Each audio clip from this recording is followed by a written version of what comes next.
तो आप सभी लोगों को प्यार भरा नमस्कार। आपका पुनः स्वागत अभिनंदन है आज की कक्षा में। और आज की टॉपिक है प्रकाश की परिघटनाएं, जिसको हम सौरमंडल में प्रकाश पार्ट 2 के अंतर्गत देख पाएंगे। और ये मान के चलें कि बहुत ही महत्वपूर्ण जो भी प्रकाश के बारे में हम लोगों ने पिछले वीडियोज़ में देखा है, उसी कड़ी को आगे बढ़ाने का प्रयास है हमारा। तो अब आप समझें कि प्रकाश की परिघटनाएं घटनाओं में क्या क्या शामिल होगा। तो सच तो ये है कि ये पहला वीडियो जो इसके बारे में पढ़ा, प्रकाश के बारे में, जिसे हम सामान्य विज्ञान के अंतर्गत भी पढ़ सकते हैं, जान सकते हैं, क्योंकि मैंने आपसे पहले ही बताया कि प्रकाश जो मैं टॉपिक आपके सामने रखा हूँ, ये पूरा निचोड़ है प्रकाश का। यहाँ सब कुछ मिलेगा, उस भूगोल वो विज्ञान वो सब कुछ समाहित किया है इसमें।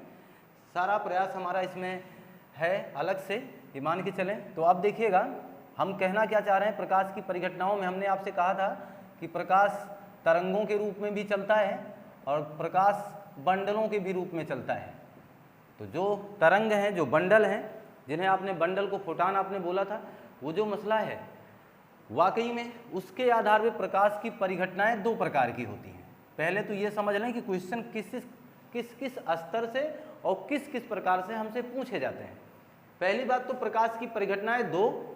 एक तो प्रकाश की परिघटना ये होगी तरंगीय रूप की, तरंगीय रूप, और दूसरी तरफ देखिए लिख दे रहे हैं हम कणीय रूप। कणीय का मतलब बंडल वाला मसला। ये बात आप समझ पा रहे होंगे। तरंगीय रूप और दूसरी तरफ हमने उल्लेखित किया है प्रकाश का कणीय रूप। यानी तरंगीय रूप से क्या क्या होता है, कौन कौन सी परिघटनाएं प्रकाश की होती हैं, और कणीय रूप से कौन कौन सी घटनाएं प्रकाश की होती हैं। तो पहला तो एग्जामिनर हमसे ऐसे ही सीधा साधा सवाल कर सकता है, निम्नलिखित में से कौन सी घटना तरंगीय है और या कणीय है। पहला तो प्रश्न तो वही कर सकता है। अब समझें तरंगीय रूप में कौन कौन से शामिल हैं। तो तरंगीय रूप में पहली बात तो होगी परावर्तन की। जो परावर्तन होता है ये तरंगीय रूप है। प्रकाश की कौन सी घटना पे आधारित है, तो प्रकाश के तरंगीय रूप पर आधारित है। दूसरा है अपवर्तन, सबके बारे में जानेंगे क्रमबद्ध तरीके से हम लोग आगे चल करके। और तीसरा है ध्रुवण, और चौथा है विवर्तन, और इसके बाद एक लास्ट है व्यतिकरण।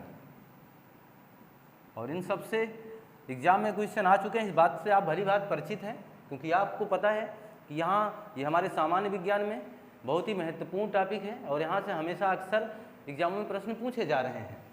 तो परावर्तन, अपवर्तन, ध्रुवण, विवर्तन, व्यतिकरण, मैं यहाँ तक कह दूँ कि अच्छे आप क्या कहते हैं, काफ़ी बड़े बड़े एग्जाम में आप ये मान के चलें, अभी जो हाल फिलहाल उत्तर प्रदेश खंड शिक्षा अधिकारी यानी BEO का एग्जाम हुआ था, उसमें भी ये क्वेश्चन आए, अपवर्तन से क्वेश्चन पूछा गया। तो ये लगातार मसला है, ऐसा नहीं कि नहीं पूछा जा रहा है, पूछा जा रहा है। तो ज़रूरी है कि हम इस टॉपिक को बहुत ही बेहतर ढंग से प्रयास करें समझने का। कणीय रूप में देखिए क्या होता है।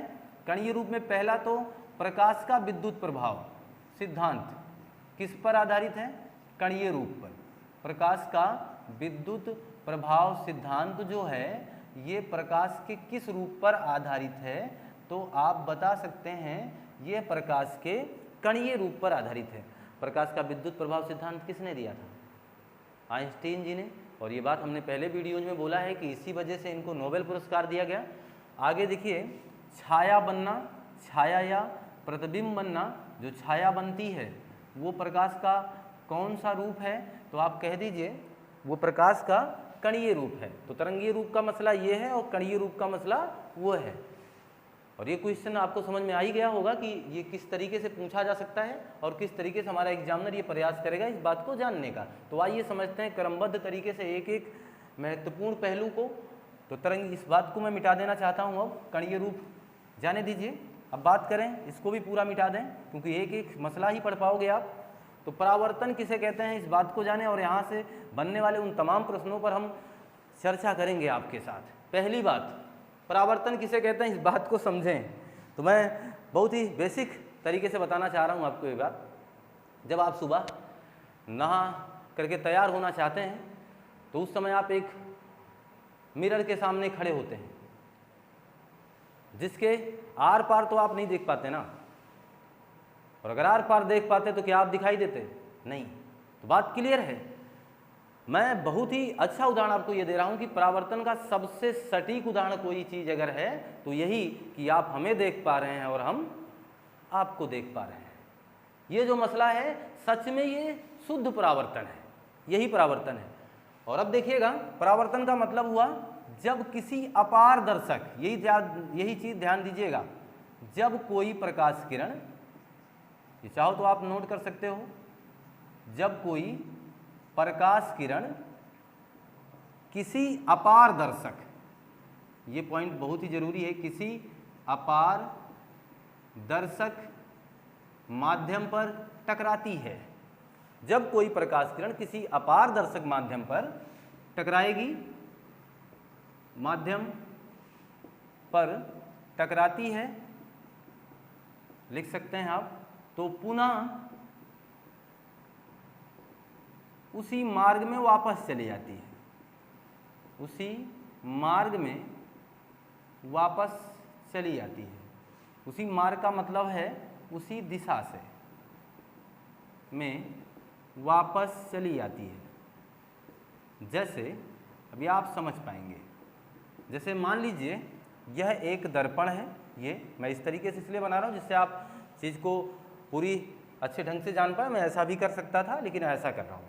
मान लीजिए दर्पण को मैंने ये मान के चले, दर्पण ये इस तरीके से है, मैंने इसे बस सोते हुई अवस्था में बना दिया है। तो इसके एक तरफ तो कालिख लगी होगी, इसके आर पार तो आप देख नहीं पाएंगे। मान लीजिए कोई प्रकाश किरण यहाँ से इस पर पड़ती है इस तरीके से, तो अपारदर्शक है तो पार तो जाएगी नहीं, पुनः इसी माध्यम में वापस चली जाएगी। तो पुनः उसी मार्ग का मतलब था, यहाँ मार्ग अगर ना क्लियर कर पाएँ तो माध्यम समझ लें। माध्यम का मसला ये होता है, जैसे अगर ये माध्यम वायु का है, सघन है या विरल है, ये जो मसला है, अगर सघन माध्यम है तो क्रिया सघन माध्यम में हो रही है, विरल है तो विरल माध्यम में हो रही है। यहाँ माध्यम चेंज नहीं होता है, बस इतना जाने। और मैं इस बात को बार बार इसलिए लिखना भी चाहूँगा कि परावर्तन में माध्यम नहीं बदलता है। तो आप भी ये बात याद रखें, माध्यम नहीं बदलता है, जो माध्यम रहेगा उसी माध्यम में ही परावर्तन होगा। तो ये जो किरण आकर के यहाँ से टकराई, फिर उसी मार्ग में वापस चली गई, इसी घटना को क्या बोला जाता है? परावर्तन बोला जाता है। ये जो किरण है जो आकर के आने वाली है, इसे कहा जाता है आपतित किरण, आपतित किरण। और ये जो किरण वापस चली गई है, इसी किरण को कहा जाता है परावर्तित किरण, परावर्तित किरण। ये चीज़ देखिए, ये आपतित किरण है, ये परावर्तित किरण है। और अगर इसके बीच में एक अभिलंब डाल दिया जाए कुछ इस तरीके से, तो यहाँ जो एक कोण का निर्माण होगा, यहाँ एक कोण का निर्माण होगा। तो ये बात याद रखें, मैं इसको एरो से दर्शाने का प्रयास कर रहा हूँ। इसे हम लोग कहेंगे आपतन कोण, और इसे हम लोग कहेंगे परावर्तन कोण। इस बात से तो सहमत है ना अब आप? आपतन कोण क्या होता है, परावर्तन कोण क्या होता है, ये बात आपके सामने क्लियर हो चुकी है। और मैं इस बात पे बहस करूं कि इसके पहले हमारे एग्जाम में ये क्यों महत्वपूर्ण है, क्या इतने ही महत्व रखते हैं? नहीं, इसके अलावा पूछा जाता है परावर्तन, अगर ये बात है तो परावर्तन का उपयोग क्या है हमारे जीवन में।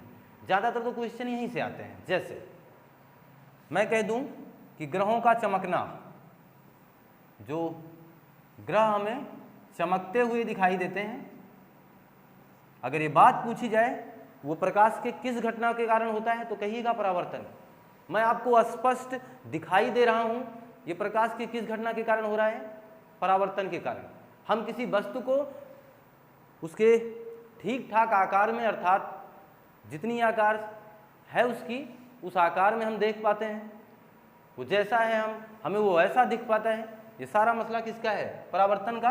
तो ग्रहों का चमकना या ग्रहों का चमकते हुए दिखाई देना, तारों का चमकते हुए दिखाई देना, किसी भी निश्चित पदार्थ या वस्तु का चमकते हुए दिखाई देना, ये जो मसला है कि आपको ये दिख रहा है ठीक ठाक, तो वो परावर्तन ही माना जाएगा। परावर्तन के कारण ऐसा हो रहा है। कुछ और एक दो उदाहरण आपके सामने शामिल करूं मैं। तो सबसे ज़रूरी बात मैं बता दूं आपको कि आजकल ये इसका बड़ा क्रेज है मेकअप का। जो मेकअप की घटना है, मेकअप मेकअप समझ रहे हैं?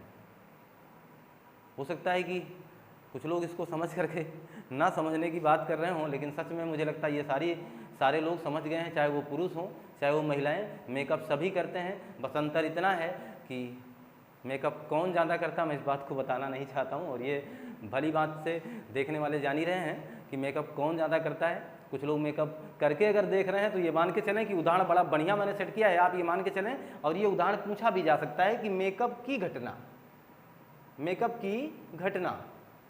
या मेकअप की ये क्रिया किस पर आधारित है?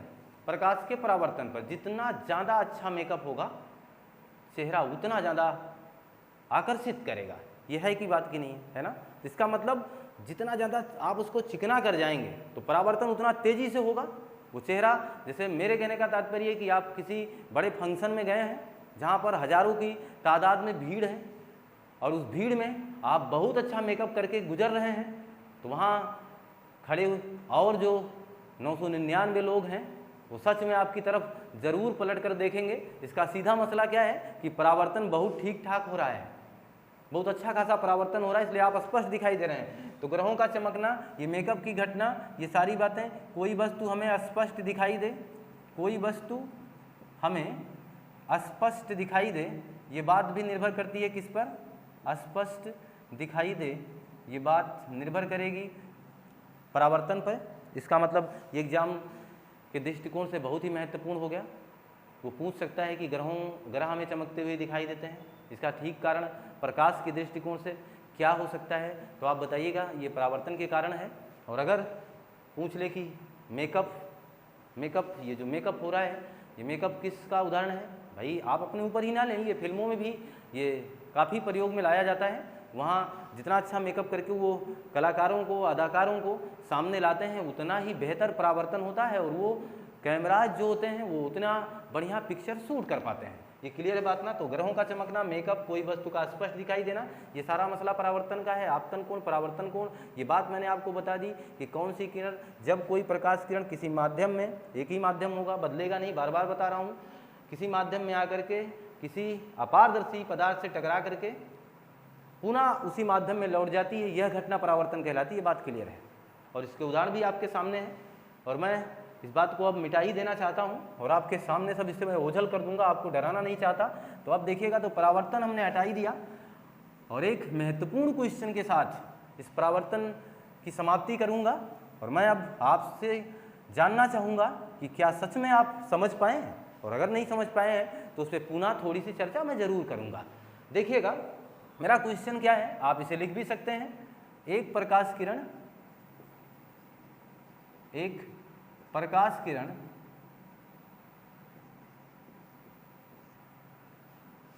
किसी अपारदर्शी माध्यम पर, अपारदर्शी का मतलब परावर्तन का मसला है, किसी अपारदर्शी माध्यम पर 40 अंश का कोण बनाते हुए, 40 अंश का कोण बनाते हुए आपतित हो रही है, 40 अंश का कोण बनाते हुए आपतित हो रही है, तो उसका परावर्तन कोण क्या होगा? तो उसका परावर्तन कोण क्या होगा?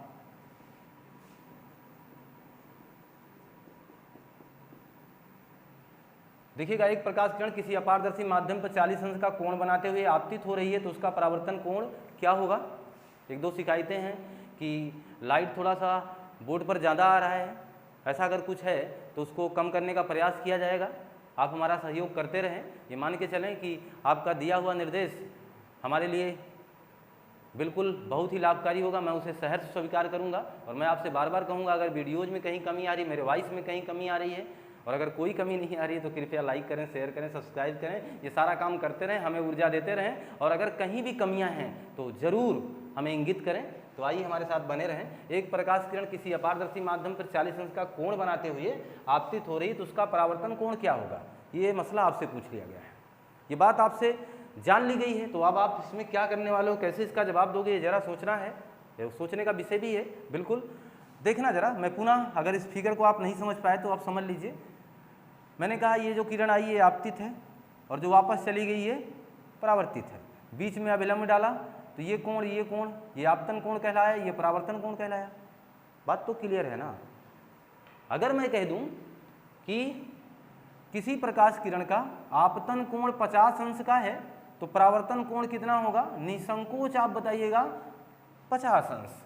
इसलिए मैं इसको यहाँ लिख लूँ और नोट करके दर्शा दे रहा हूँ और आप भी इसे याद रखें। आपतन कोण बराबर किसके होता है, परावर्तन कोण के। तो जितना आपतन कोण होगा उतना ही परावर्तन कोण होगा। तो अब बताइए, अब आप क्या इसका जवाब दे पाएंगे? जितना आपतन कोण होगा उतना ही परावर्तन कोण होगा।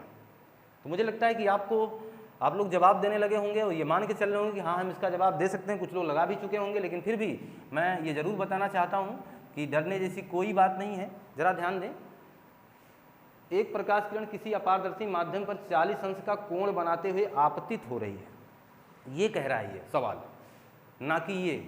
अगर ये सवाल कहा होता कि 40 अंश का आपतन कोण बना रही है, देखना सवाल, अगर उन्होंने कहा था एक प्रकाश किरण किसी अपारदर्शी माध्यम पर 40 अंश का कोण, 40 अंश का कोण आपतन के रूप में बना रही है, या ऐसा कह दे कि 40 अंश का आपतन कोण बना रही है, 40 अंश का आपतन कोण बना रही है, तो परावर्तन कोण कितना होगा?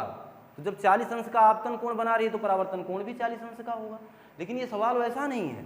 ये सवाल देखिए कह रहा है 40 अंश का कोण बनाते हुए आपतित हो रही है। इसका मतलब ये जो कोण बना रही है, ये वाला आपतित कोण, ये जो हिस्सा है आपतित हो रही है, यानी इसका मतलब 40 अंश का कोण बनाते हुए गिर रही है, तो ये 40 अंश हो जाएगा। अब देखिएगा, अगर हम ध्यान दें तो ये एक क्या है, ये पूरा देखिएगा 90 अंश हो जाएगा समकोण। और जब ये 40 अंश है तो आप इतना तो समझ ही चुके होंगे, अगर ये 40 है, ये पूरा मसला 90 है, तो ये कितना आ जाएगा 50। तो हमें इसी से तो काम था। अब आपने क्या पूछा है, परावर्तन कोण। हम अब इसलिए बता पाएंगे क्योंकि हमें तो आपतन पता चल गया है ना। अब जब आपतन 50 हम निकाल चुके हैं तो पक्की बात है आप भी कितने होंगे, 50 अंश ही होंगे। ये बात समझ पाए आप? ये मैं मान के चलूँ कि आप इसको भली भांति समझ पा रहे होंगे। क्लियर है बात? और मैं पुनः इस बात को मिटाई देना चाहता हूँ। अब अगर ये चीज़ आप समझ चुके हैं तो अब मैं परावर्तन के बाद चर्चा में लूँगा अपवर्तन की। चर्चा में अब आप शामिल करें परावर्तन के बाद दूसरी घटना अपवर्तन की। प्रकाश की जो परिघटनाएं हम पढ़ रहे हैं और जो तरंगीय रूप शामिल किया है हमने, उसमें अब ये दूसरा भाग है जिसे हम लोग कहेंगे अपवर्तन। अब जरा ध्यान देना, यहाँ माध्यम चेंज होगा, पहली बात, यहाँ माध्यम बदलेगा, वहाँ माध्यम नहीं बदला था, इस बात को याद रखिएगा। यहाँ माध्यम बदलेगा, डरने जैसी कोई बात ही नहीं। मैं बार बार इस बात को कह रहा हूँ क्योंकि डरना हम लोगों को यहाँ पर नहीं है, क्योंकि ये काम हम लोग आराम से कर पाएंगे। माध्यम नहीं बदलेगा, ठीक है, माध्यम बदल नहीं सकता है। अब जरा ध्यान दें, जब माध्यम नहीं बदल रहा है तो होगा क्या, माध्यम दो प्रकार के मिल जाएंगे। एक तो माध्यम मिलेगा सघन, एक दूसरा माध्यम मिलेगा हमें विरल। तो सघन हम माध्यम मिल सकता है, विरल माध्यम मिल सकता है, तो माध्यम बदलेगा। ये बार बार कह रहा हूँ कि और सघन से विरल में जाएगा या विरल से सघन में जाएगा। जरा इस बात को बताना कि सघन या विरल की क्या पहचान कर पाओगे आप? अगर मैं आपसे कहूँ कि लोहा कैसा माध्यम है तो क्या बताओगे? सघन की विरल। अगर मैं कह दूं लकड़ी कैसा माध्यम है तो क्या बताएंगे? सघन की विरल। नहीं बता पाएंगे। जानते हैं क्यों?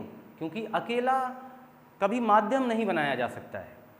तो अगर एक लोहा है और एक लकड़ी है तो अब आप कह सकते हैं कि हाँ सर लोहा सघन है, लकड़ी विरल माध्यम है। अगर मैं कह दूं लकड़ी और इसके बाद लिख दूं पानी तो आप कह सकते हैं लकड़ी सर सघन है, पानी विरल है। इसका मतलब दोनों में तुलना होनी चाहिए। तो सघनता और विरलता तभी जान पाओगे जब तुलनात्मक अध्ययन होगा। अकेले तो कभी किसी भी चीज़ का सघन या विरल नहीं किया जा सकता। इस बात को आप समझ चुके होंगे। तो माध्यम बदलेगा, सघन विरल का मसला होगा। अपवर्तन में क्या होता है, ये परिभाषा आप नोट कर सकते हैं। जब कोई प्रकाश किरण जब कोई प्रकाश किरण, ठीक उसी वैसे ही परिभाषा है, जब कोई प्रकाश किरण किसी पारदर्शी माध्यम में, ये चीज वहां अपारदर्शी था, यहां देखिएगा पारदर्शी माध्यम से होते हुए दूसरे माध्यम में पहुंच जाती है, अर्थात किसी विरल माध्यम से किसी सघन माध्यम में पहुंच जाती है या किसी सघन माध्यम से किसी विरल माध्यम में पहुंच जाती है। समझ पा गए होंगे ना, माध्यम चेंज होगा। मान लीजिए प्रकाश किरण सघन माध्यम में रही होगी तो विरल में जाएगी, मान लीजिए प्रकाश किरण पहले विरल माध्यम में रही होगी तो सघन माध्यम में आएगी। इसका मसला ये है कि पारदर्शी होना चाहिए तभी तो प्रकाश किरण जा पाएगी, और अगर अपारदर्शी रहेगा तब तो परावर्तन हो जाएगा। फिर ये बात क्लियर होगी ना। तो जब प्रकाश किरण किसी विरल माध्यम से किसी सघन माध्यम की तरफ जाए, जैसे कहने का मतलब इस तरीके से हो, तो प्रकाश किरण जब यहाँ इस पारदर्शी माध्यम से टकराएगी तो इसको पार करेगी, लेकिन ये मामला सघन होगा तो प्रकाश किरण अपने मार्ग से विचलित हो जाएगी। यही बात समझना है। जब कोई प्रकाश किरण किसी पारदर्शी माध्यम से होते हुए किसी दूसरे माध्यम में प्रवेश करती है तो अपने मार्ग से विचलित हो जाती है, अपने मार्ग से विचलित हो जाती है। प्रकाश के इसी घटना को अपवर्तन कहा जाता है। इस परिभाषा को आप बढ़ा करके जोड़ सकते हैं। तो अपने मार्ग से क्या हो सकती है, हो जाती है, विचलित हो जाती है। आप समझिए जरा, इसके कौन कौन से व्यवहारिक उदाहरण हमारे एग्जाम में पूछे जाते हैं, इस बात को समझना। तो तारे हमें टिमटिमाते हुए दिखाई देते हैं, टिमटिमाते हुए दिखाई देते हैं, तारे हमें टिमटिमाते हुए दिखाई देते हैं। यह किसके कारण है, तो आप जवाब दीजिएगा। ये मैं इसका उपयोग कह सकता हूँ, अपवर्तन किया व्यवहारिक उपयोग या व्यवहारिक इसका प्रश्न जो पूछा जाता है तो आप ये जान सकते हैं अपवर्तन का व्यवहारिक उपयोग है ये। तो तारे हमें टिमटिमाते हुए दिखाई देते हैं, ये घटना है अपवर्तन के कारण होती है।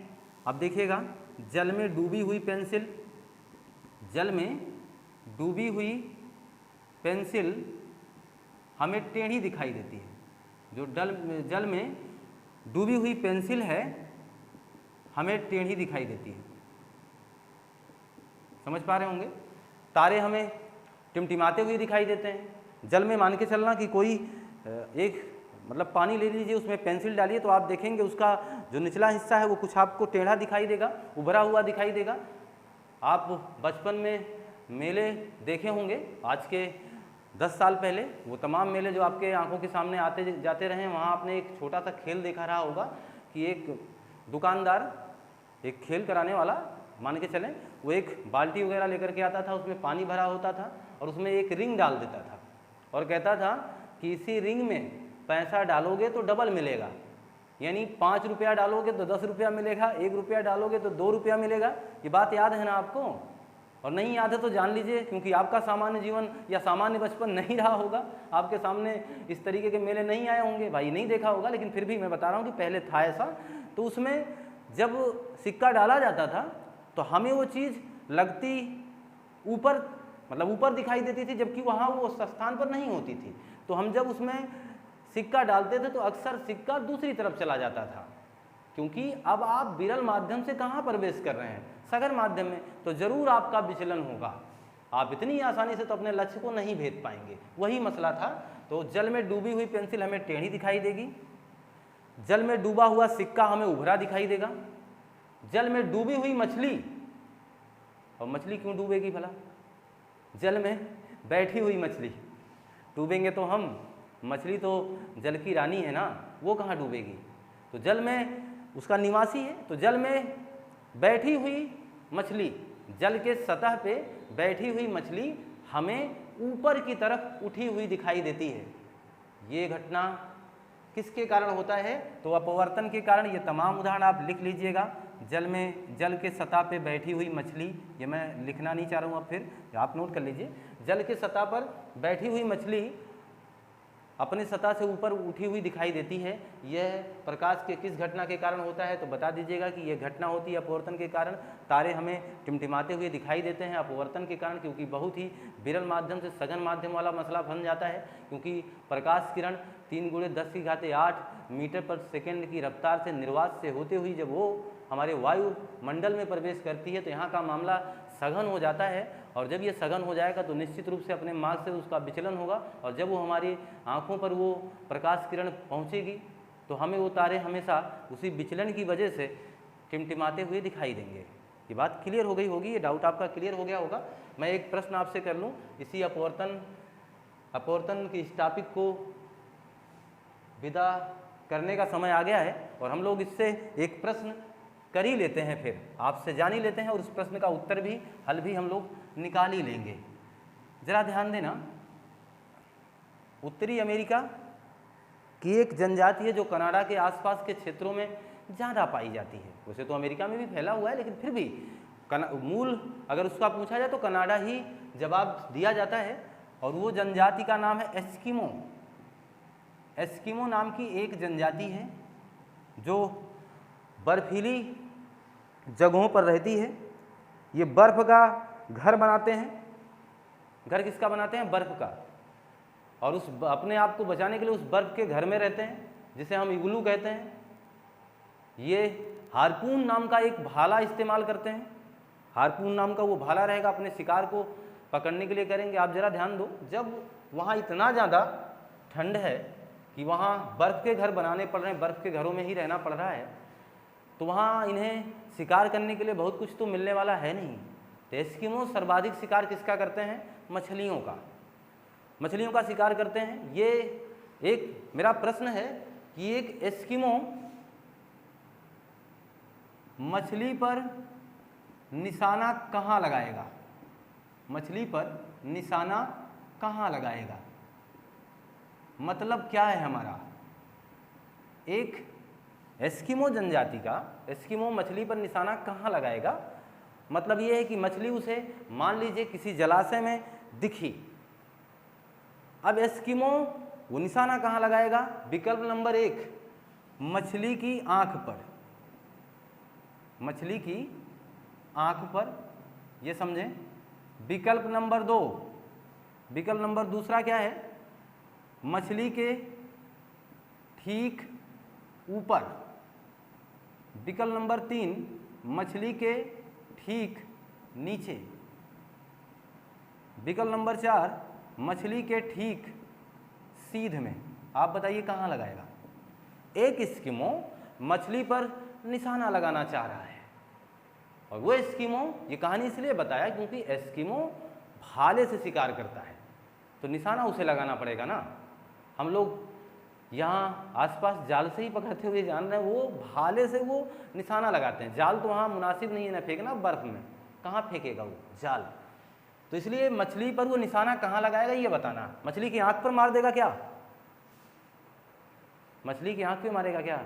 अर्जुन तो है नहीं कि मार देगा वो। मछली के ठीक ऊपर मारेगा कि मछली के ठीक नीचे कि मछली के ठीक सीध में? जरा ये बात बताना, एस्किमो कहाँ मारेगा? जानते हो कहाँ मारेगा? मछली के ठीक नीचे। मछली के ठीक नीचे वो मारेगा। ये बात क्लियर है? कहो क्यों? क्योंकि अपवर्तन के कारण मछली सतह से ऊपर उठी हुई दिखाई देगी, जबकि मछली यहाँ है और दिख कहाँ रही है? यहाँ। तो अगर वो निशाना यहाँ लगाएगा तो चूक जाएगा। इसीलिए उसे ये मान के चलना है कि मछली अपने सतह से कुछ ऊपर उठी हुई दिखाई दे रही है, अतः हम निशाना कहाँ लगाएंगे? मछली के ठीक नीचे लगाएंगे। ये बात क्लियर हो गई? ये समझ पा रहे होंगे आप कि मछली के ठीक नीचे लगाएगा वो एस्किमो निशाना। तो अपवर्तन से विदा लेते हैं। अपवर्तन का काम हो गया लगभग समाप्त। ये मान के चलें कि अब आप अपवर्तन संबंधी क्वेश्चनों को बिल्कुल हल करने में घबराएंगे नहीं है। मुझे ये विश्वास हो चुका है। अब अपवर्तन के बाद परावर्तन, अपवर्तन के बाद अब हम बात करें तो हमने लिखा था बहुत ही आसान सा है ये सब समझना, कुछ करना नहीं है, और ना मैं इस पर इतना समय आपका नुकसान ही कराना चाहता हूँ। ध्रुवण क्या है? ध्रुवण का मतलब समझ लो, जब कोई प्रकाश किरण, ये मैं किरण के माध्यम से समझा दे रहा हूँ, जब कोई प्रकाश किरण, इतना जान लीजिएगा, जब कोई प्रकाश किरण किसी क्रिस्टल से, यानी कोई कुछ इस तरीके का पदार्थ हो और उसमें या कांच का टुकड़ा हो, विशेष प्रकार का हो, जब इससे गुजरेगा, कई प्रकाश किरणें इस तरीके से आएंगी, तो एक आध किरण ऐसी हैं जो सीधी पार हो जाएंगी, जो सीधी पार हो जाएंगी, जिसे सफल ध्रुवण कहेंगे, वो पार हो जाएगी किरण। और कुछ किरणें ऐसी हैं जो इधर उधर जा कर के इसी में भटकती रह जाएंगी, यानी आसानी से पार नहीं हो पाएंगी। इसी प्रक्रिया को ध्रुवण कहते हैं। जब कोई प्रकाश किरण किसी क्रिस्टल के अंदर जाने पर इधर उधर ध्रुवण करने लगती है, अर्थात घूमने लगती है, पार नहीं हो पाती है, तो इस प्रक्रिया को क्या बोला जाता है? ध्रुवण बोला जाता है। आशा करते हैं कि हमारी आवाज़ को आप सुन पा रहे होंगे और बड़े आराम से इस परिभाषाओं को भी आप अपनी कॉपी पर अंकित कर सकते हैं। मैं महत्वपूर्ण बात बताऊं, ये परिभाषा उतनी महत्वपूर्ण नहीं है जितना कि इसका एग्जाम्पल, उदाहरण पूछा जाएगा कि ध्रुवण की कोई परिघटना बताएं, तो मैं बता दूं बादलों का कहीं काला और कहीं सफ़ेद दिखना। बादलों का कहीं काला और कहीं सफ़ेद दिखना। आप अच्छा देखिए तो बादल आपको जब आसमान में दिखाई देते हैं तो आपको कुछ ऐसे ही गुच्छे टाइप में कुछ दूरी पर काले बादल एक तरह से इस तरीके से लगे होते हैं और कुछ थोड़ी दूरी पर आपको सफ़ेद जैसा आवरण दिखता है। वो जो घटना है, ये मान के चलें कि जो काले हैं उनसे प्रकाश पूरी तरीके से गुजर चुका है और जो सफ़ेद हैं ये मान के चलें वो प्रकाश से प्रकाशित हो रहे हैं, तो ये चमक बनी रहेगी। ये है घटना ध्रुवण के कारण। और मैं बता दूं, जो आप वाद्य यंत्र जैसे गिटार वगैरह है, ये सब ध्रुवण की प्रक्रिया पर आधारित है। हम आपके हाथ में एक कोई तार पकड़ा करके उसको खींच करके छोड़ दें, जो उसमें कंपन होगा वो भी ध्रुवण पर भी आधारित होगा। तो मान के चलें तो गिटार कहाँ आएगा? ध्रुवण पर आएगा। और ध्रुवण के बाद अगर बात करें, दूसरी घटना क्या लिखा था हमने? ध्रुवण के बाद लिखा था विवर्तन। विवर्तन क्या है? जब कोई प्रकाश किरण किसी तीक्ष्ण माध्यम से मुड़ जाए।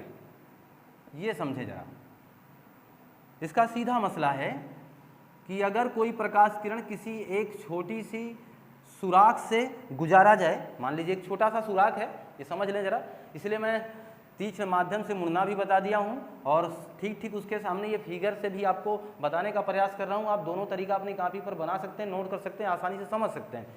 जब कोई प्रकाश किरण किसी इस तरीके से छोटे से बिंदु से गुजारा जाए और उसके सामने कोई अवरोध ला करके रख दिया जाए, जैसे आप कोई बाल का टुकड़ा ले लो, कोई कुछ और अन्य एक पतला सा माध्यम उसके सामने डालो, क्योंकि वो खुद ही पतला है, बहुत बड़ा माध्यम रख दोगे तो फिर प्रकाश किरण पता नहीं कहाँ चली जाएगी, इसलिए थोड़ा सा रखना है। तो जब ऐसा करोगे तो प्रकाश उसी तीक्ष्ण किनारे से मुड़ जाएगा। ये तो लिखा हमने, उसी तीक्ष्ण किनारे से प्रकाश क्या हो जाएगा? मुड़ जाएगा। अर्थात सीधी सीधी बात समझ लो, जब कहीं अवरोध आएगा, ऐसे मान के चलना ये बहुत बड़ा ये अवरोधक है, प्रकाश किरण कुछ इस तरीके से आया तो यहाँ जो टकराएगा वो तो मुड़ नहीं पाएगा, परावर्तित हो जाएगा, लेकिन जो इस किनारे पर टकराएगा वो जरूर इस तरीके से मुड़ जाएगा। क्लियर है ना? इधर जो किनारे पर टकराएगा वो भी इधर मुड़ जाएगा। ये काम होता है विवर्तन के कारण। ये बात समझ में आ गई आपको? और मैं इसका भी उदाहरण आपके सामने रख दूँ। जैसे आपने कुछ समय पहले CD देखा होगा, जिसे आप कॉम्पैक्ट डिस्क बोलते हैं। वो जो CD थी आपको वो बहुत ही रंग बिरंगी दिखती थी, ऐसे ऐसे करने पर वो चमकती थी। वो CD जिसके माध्यम से आप फिल्में देखा करते थे, तो वो जो CD थी वो जब ऐसे मान के चलें, जब हम उसको ऐसे हिलाते थे तो उसमें चमक आ जाती थी। तो जानते हो क्यों था वो? क्योंकि उसका जो किनारा था वहाँ से प्रकाश तुरंत आपकी तरफ उधर इधर उधर हर जगह परावर्तित होने लगता है, इसलिए वो हमें ऐसा दिखाई देता है। ये बात क्लियर हो गई? तो तीक्ष्ण माध्यम से मुड़ जाएगा CD। और जैसे हवाई जहाज़ की परछाई बन जाए, हवाई जहाज़ की परछाई अगर बन रही है धरती पर, तो वो भी किसके कारण हो रहा है? तो बता दीजिएगा। हवाई जहाज़ की परछाई और CD ये दोनों ही महत्वपूर्ण घटना विवर्तन के कारण होती हैं। जहाज़ जो है वो काफ़ी ऊंचाई पर होगा तो कोई परछाई नहीं बनेगी, लेकिन जहाज़ अगर कुछ नीचे जगह पर है तो ज़रूर उसका कुछ हिस्सा आकर के आपके धरती पर या जल में दिखाई देता है, तो वो जो परछाई बन जाती है वो भी विवर्तन के कारण होती है। ये बात क्लियर हो गई है? तो ध्रुवण विवर्तन के बाद एक महत्वपूर्ण बात करने वाले हैं जिसका नाम है व्यतिकरण। व्यतिकरण किसे कहेंगे, ये बात आप क्लियर कर लें। विवर्तन तो हुआ, तीक्ष्ण माध्यम से मुड़ जाएगा प्रकाश, और ये जो व्यतिकरण है इसका मसला है कि जब कोई प्रकाश किरण एक तरफ से आ रही हो और दूसरी तरफ से ठीक उसी रास्ते में या उसी माध्यम में कोई दूसरी प्रकाश किरण आ रही हो, ये बात समझ जाएंगे आप बड़े आराम से। जैसे आपके साथ एक घटना घटती होगी कि कभी कभार हम किसी जगह जा रहे होते तो अचानक कोई आदमी हमारे सामने आ जाता है, तो हम उससे हटने का प्रयास करते हैं तो वो भी उसी तरफ हट जाता है, और ये 2-3 बार आपके साथ हो जाता है और बाद में आप हंस करके चले जाते हैं। ऐसा हुआ है क्या आपके साथ? हुआ है ना? नहीं हुआ होगा तो बताना ही नहीं चाहोगे आप। ये घटना आपके साथ हुई होगी, ये व्यतिकरण आपके साथ हुआ होगा। आप किसी के साथ ऐसा करके आपको अच्छा फील हुआ होगा और किसी के साथ ऐसा करके आपको नाराज़गी होगी, गुस्सा आया होगा। जैसे हो सकता है मेरे सामने ऐसे कभी आप पड़ जाओ और मैं इधर उधर कर जाऊँ तो हो सकता है आप नाराज़ी हो जाएं, और कुछ अच्छी जगह आप पहुँच करके अगर आपके साथ ऐसी परिघटना हो जाए तो हो सकता है आप खुश हो जाएं। ये बात समझ में आ रही ना? यानी दो लोगों का ये अचानक एक दूसरे के सामने आ जाना, अर्थात जो आप देख रहे थे रामायण वगैरह सीरियल में तमाम प्रकार की इस तरीके से बाण छोड़े जाते थे, वो यहाँ बना दूँ, बाण छोड़े जाते थे इस तरीके से, तो दोनों आकर के आपस में टकराते थे। जब टकरा जाते थे इसी को तो व्यतिकरण कहते हैं। यही चीज़ तो यहाँ बहुत ज़्यादा या तो चमक हो जाएगी या तो क्या हो जाएगा, अंधकार हो जाएगा। मतलब समझ पा रहे हैं कि नहीं समझ पा रहे हैं? अर्थात कहने का मतलब बात वही है, हम आपके सामने आ गए, अचानक ऐसे ही आ गए, फिर हम इधर हटे और आप भी उसी दिशा में हट गए, फिर हमारे सामने रह गए, तो हो सकता है आपको अच्छा लग जाए तो चमकदार हो गया, हो सकता है आपको बुरा लग जाए तो अंधकार हो गया। ठीक वही प्रक्रिया यहाँ प्रकाश के किरणों का है। जब वो आपस में आकर के एक दूसरे के ठीक सामने आ जाएंगी तो पक्की बात है कुछ प्रकाश किरण इधर भगेगी, कुछ प्रकाश किरण इधर भगेगी, हो सकता है कि सारी प्रकाश किरण एक ही तरफ भाग जाएं।